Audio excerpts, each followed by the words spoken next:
Okay, so this video is some questions over the unit review on the quadratic unit, the last unit you're doing. The first one, number one, that will work is I to the 20th plus 1. Well, the first thing you want to do there is go ahead and add that, which is going to be I to the 21st. And then there is an eye chart that I attached on Canvas that has I powers up to 40.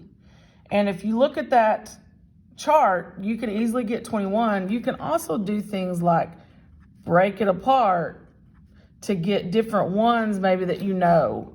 But like if I did 10, 10, and 1, then I to the 20th, or I'm sorry, I to the 10th is -1, I to the 10th is -1, and then you have your I that was just I.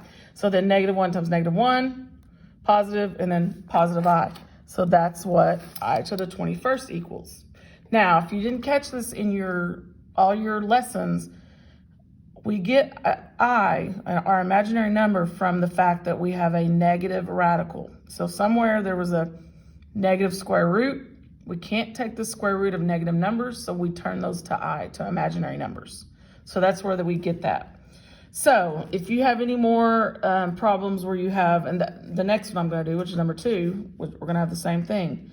So this one is a little subtraction problem. I need to know what I to the 97th is. Well, we don't have an I to the 97th on our chart. We do have to the 40th. So I'm going to break that apart into 2 I to the 40th, and then an I we have left I to the 17th. And I can get all 3 of those on my chart, and then you're going to subtract I. So if I go to my chart, I to the 40th is 1 times 1, and then I to the 17th is just I. And then remember, you're still subtracting that.